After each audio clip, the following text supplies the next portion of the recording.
I will add, what do you think about Turkish people that you meet in Kansas City?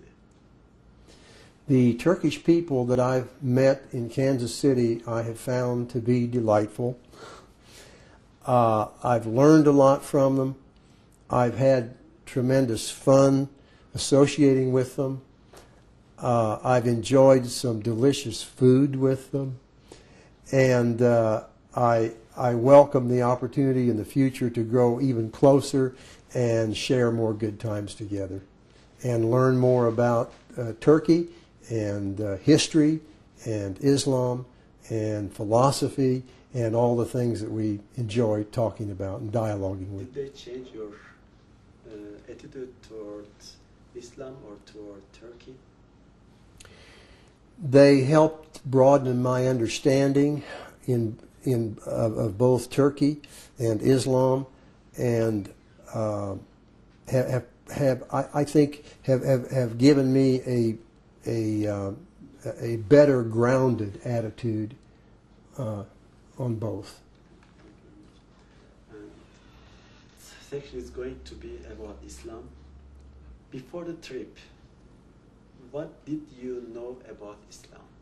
What was Islam for you before you going to Turkey, before the trip?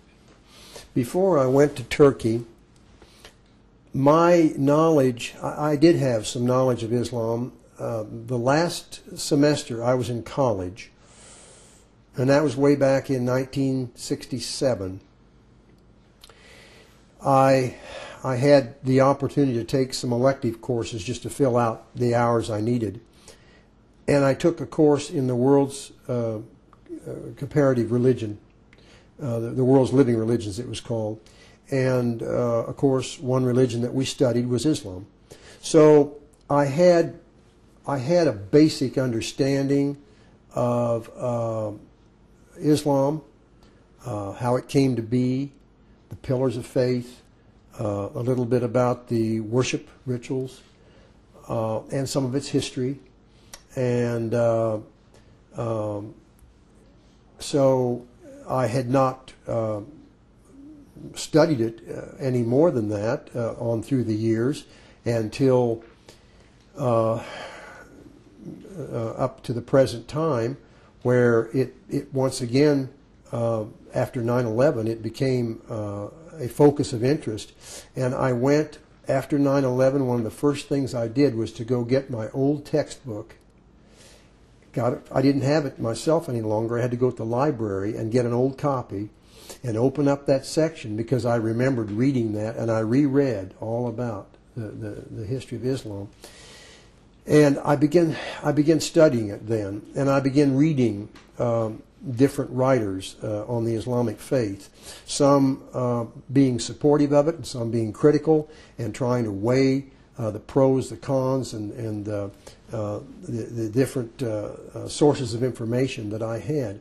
So before I went to Turkey, particularly after I had made friends with Mustafa Akyol and had worked with him on articles that he was writing, a lot of them dealt with Islam. A lot of them dealt with explaining Islam to a Western readership. And so this, once again, it was a great refresher and also a great source of education for me. And so by the time I got to Turkey, I knew quite a bit about Islam. Did it any change? Of course, you had some change that you said. Is there any change about your impressions about Islam after going to Turkey? Well, I would say both leading up to that, my association with Mustafa, my association with my friends, Turkish friends in Kansas City, and then also the trip was kind of the crowning event. And I did get to meet face-to-face with Mustafa in Istanbul. But yeah, it has given me a great sense of hope. And a sense of that peace is really possible, that there are devout Muslims who want peace, who want to make peace with other faiths, and that we can all work together to try to achieve that. What did you feel when you first heard azan, call for pray, calling to pray, or saw people praying during the trip? I very quickly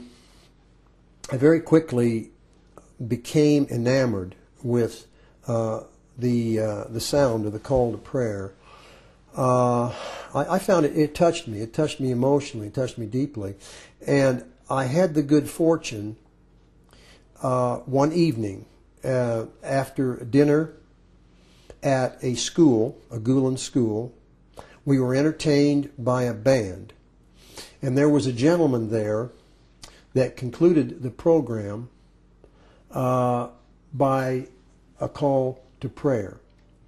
He had a beautiful voice. He was an absolute master. And by the time he had finished, I almost had tears rolling down my cheeks. It was so touching.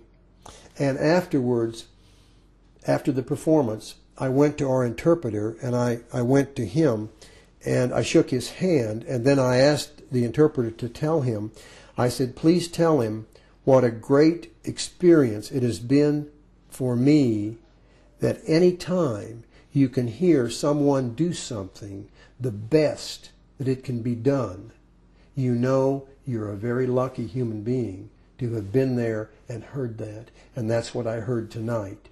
And he smiled and shook my hand again and was most appreciative that I had been so touched by what he had done. It was a beautiful thing.